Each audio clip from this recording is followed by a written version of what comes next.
En við byrjum hjá Þóru, en Gylfi Magnússon, efnahags- og viðskiptaráðherra, sestur hjá henni. Velkomin Gylfi. Okay. Kreppan ekki eins djúp og batamerki þegar farin að sjást, segir sendinefnd Alþjóðagjaldeyrissjóðsins hér á Íslandi, þó það séu blikur á lofti og það megi ekkert út af bera. Og meðal þess að stjórnvöld mega alls ekki halda áfram að gefa fólki vonum það að það verði einhverjar almennar afskriftir eða niðurfærsla á lánum. Ef við byrjum bara svona á heildarmyndinni, ég held að ég geti sagt að þetta sé tiltölulega jákvæð skýrsla. Hvað þýðir þetta fyrir ríkissjóð? Þetta þýðir auðvitað góða fréttir fyrir ríkissjóð þar sem að þessi skýrsla endurspeglar. Og það meðal annars ljóst að áætlunin að loka fjárlaga hallanum á 4 árum og við erum aðeins á undan tímaáætluninu þar. Þannig að í fyrra gekk betur heldur en gert var ráð fyrir og síðan líka komið í ljós að Íslenska ríkið mun koma út úr þessu með mun minni skuldir heldur en upphaflega var ráð fyrir gert. Og þegar þetta kemur saman að þá ljóst að við þurfum ekki að fara jafnbratt í niðurskurð og skattahækkanir eins og menn höfðu upphaflega gert ráð fyrir. Og það þetta góða fréttir fyrir alla. En það alveg gefið að menn vilji fara þá leið, þar að segja að draga úr niðurskurðin eða skera minna niður eða bara halda sig við það og hækka í staðinn ekki skatta eða loka gatinu á styttri tíma? Það þarf auðvitað að taka pólitískar ákvarðanir það og þær hafa ekki verið teknar en verða teknar en í grundvallaratriðum þá stendur að við ætlum að ná jöfnuði í ríkisfjármálum og reynda fjármálum hins opinbera því sveitarfélögin líka undir. En núna liggur sem sagt fyrir að þó við eigum eftir erfiðar ákvarðanir og hrinda þeim í framkvæmd að þá verða þær ekki jafn erfiðar og við töldum.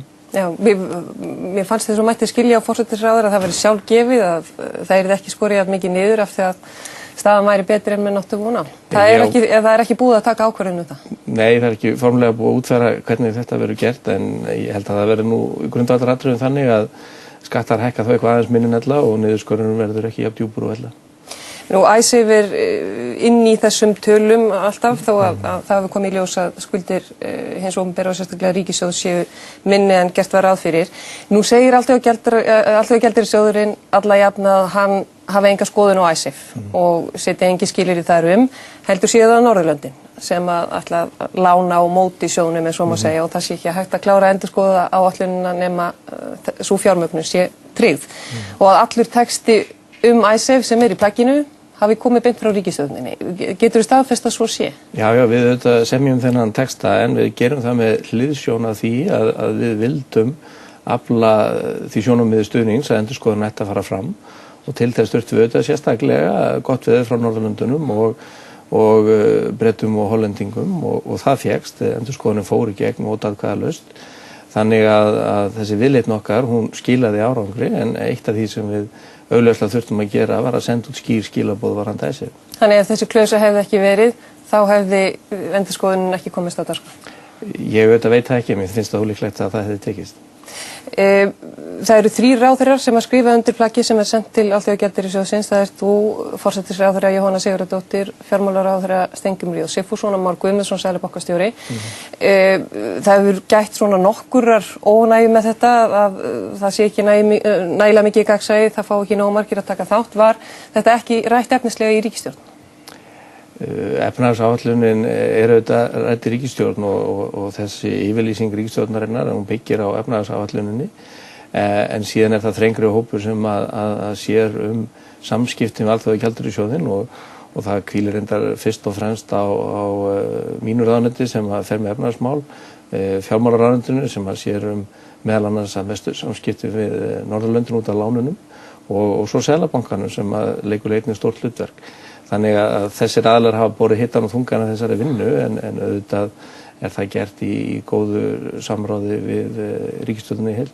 Þannig að þér finnst það ekki rétt með gagnrýni að það hafi ekki nógu margir komið að því að í rauninni setja saman þennan endanlega texta stjórnarandstaðan segir þetta beri vott að ekkert hafi breyst og svo framvegis? Nei, ég get auðvitað ekki tekið undir það en ég vil þó taka fram að það var haft náið samráð við sérstaklega formann samninganefndar Íslands í Icesave-málum, Lee Buchheit, og þetta var gert allt saman þannig að hann taldi að þetta væri vel ásættanlegt. Þannig að það var nú haft samráð út fyrir þessi þrjú ráðuneyti og Seðlabankann. Ef við förum aftur efnislega bara inn í skýrsluna, þá er talað gjaldeyrishöftin og það mátti heyra á blaðamannafundinum sem þeir héldu Mark Flanagan og Frank Roswaldowski í dag að þeir vildi ekkert segja það hversu lengi þau yrðu en þau væru nauðsynleg, það þyrfti jafnvel að herða á þeim. Sérðu þau fyrir þér hér næstu árin? Ég ætla rétt að vona ekki og ég á ekki vona því að við þurfum að herða á þeim nema þá í þeim skilningi að við þurfum að fylgjast með því að þau leki ekki og ef það koma í ljós einhverja glufur þá þurfum við að loka þeim. Ég á ekki vona á öðru en að við munum afnema þau í áfengum eins og ráða fyrir gert en við getum ekki tímasett á áfanga. Það fer eftir ýmsu meðal annars því hversu sterkur gjaldeyrisforðinn og hann veikari en hann hefði verið ef að alþjóðagjaldeyrissjóðsáætlunin hefði ekki tafist. En af því að það er líka talað mikið traust og trúverðugleika að eftir að þessu samstarfi við alþjóðagjaldeyrissjóðinn lýkur á næsta ári, ágúst á næsta ári, að þá verði Ísland að geta tekið lán á almennum markaði og til þess þurfum við að hafa traust og trúverðugleika.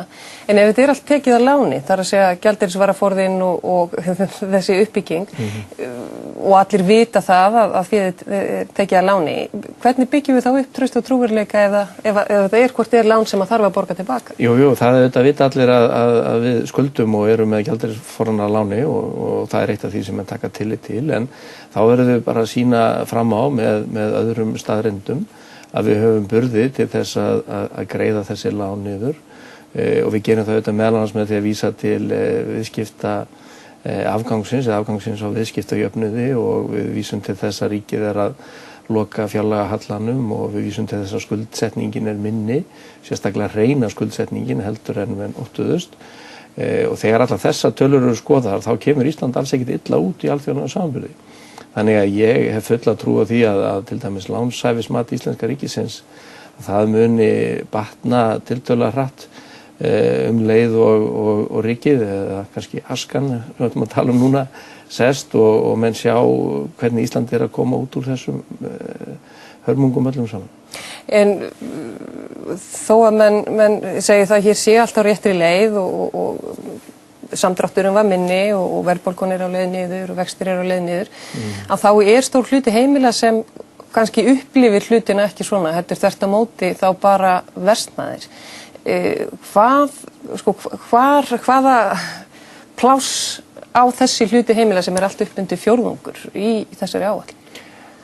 Þessi hluti þjóðarinnar skiptir auðvitað miklu máli. Það alveg ljóst að það eru of margir sem eiga í vandræðum með skuldir, jafnvel þótt að ýmis úrræði sem hafa verið kynnt og reynt í framkvæmd hafi bætt stöðuna og það einnig ljóst að það eru aðrir hópar sem eiga í vandræðum, sérstaklega kannski atvinnulausir og það hlýtur auðvitað að vera bara forgangsatriði að reyna að leysa þeirra vanda sem fyrst en hinn einfalda staðreynd að við getum ekki leyst vanda allra með því að taka hann yfir á ríkið. Við verðum að leysa hann með því að koma hjólum atvinnulífsins af stað, ná fram hagvexti.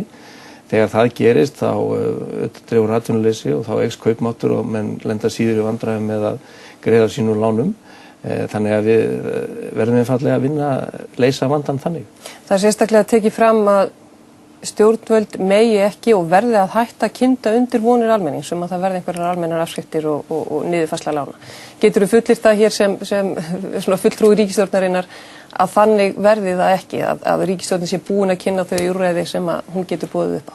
Ég held að sé alveg ótaf fullir að stóra myndin komin og það verður engin almenn niðurfærsla skulda, það hefur legið fyrir lengi og þó að það sé ekki pólitísk sátt það, þá það bara einfaldlega niðurstaðan. En það breytir því ekki að við fylgjumst með stöðunni og sjáum til dæmis hvaða hópar hafa það verst og þurfa helst á aðstoð að halda og reynum að beina kröftunum að þeim. Þannig að það getur vel verið að það verði einhverjar afmarkaðar aðgerðir sem beinast að tilteknum hópum og til þess að bæta stöðu þeirra en ef einhverjur að vonast eftir því að við komum með einhverja allsherjar lausn sem að lætur alla skuldir hverfa eða stóran hluta þeirra þá það vonlaust, það mun ekki gerast. Það var heilmikið talað það hér í upphafi, Framsóknarflokkurinn lagði til 20% bara almenna niðurfærslu allra húsnæðislána til dæmis, en það algjörlega út úr myndinni, það verður samið við hvern og einn eða þá litla hópa. Já, sko það komnar þessar almennu aðgerðir eins og greiðslujöfnun og það á nú að duga flestum. Reyndar það þannig að það bil helmingur þeirra sem eiga kost á því, þeir vilja ekki einu sinni þiggja það, þannig að þeir eru lauslega telja sig ekki þurfa úrræði. Síðan vitum við að þetta dugar ekki fyrir þá sem eru verstsettir, þannig að þar eru komin úrræði eins og greiðsluaðlögun og svo reyndar einnig hlutir sem við gerum í gegnum vaxtabótakerfið og fleira, sem eru mjög fókuseraðar aðgerðir sem beinast á að lágtekjufólki og barnafólki og slíku.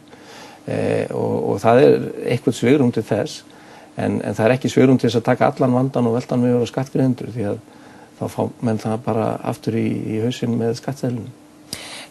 Nú segir nefndin hérna líka eða starfsmenn sjóðsins að það sé nauðsynlegt að áætlunin, þetta samstarf stjórnvalda og Alþjóðagjaldeyrissjóðsins njóti stuðnings og hylli almennings.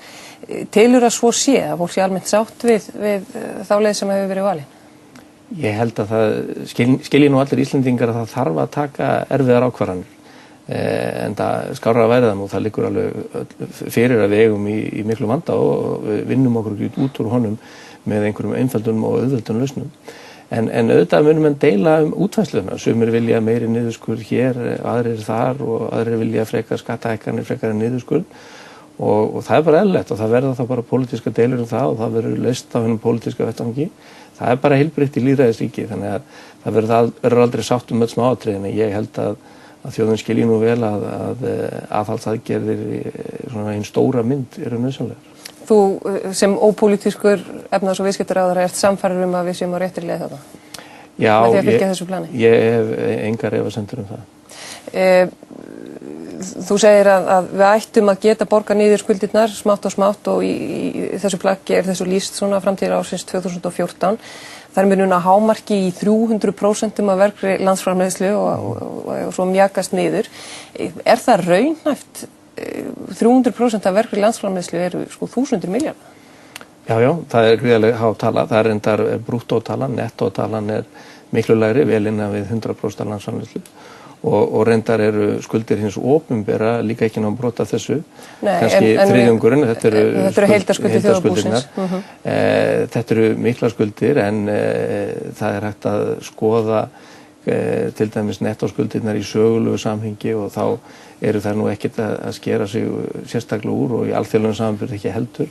Það er reyndar eitt sem er svona grátbroslegt í þessu að við skoðum hreinar skuldir hins opinbera sem eru eitthvað svona tæpur helmingur á landsframleiðslu núna, að þá er það nánast nákvæmlega sama tala og var fyrir rúmum áratug áður en ballið byrjaði.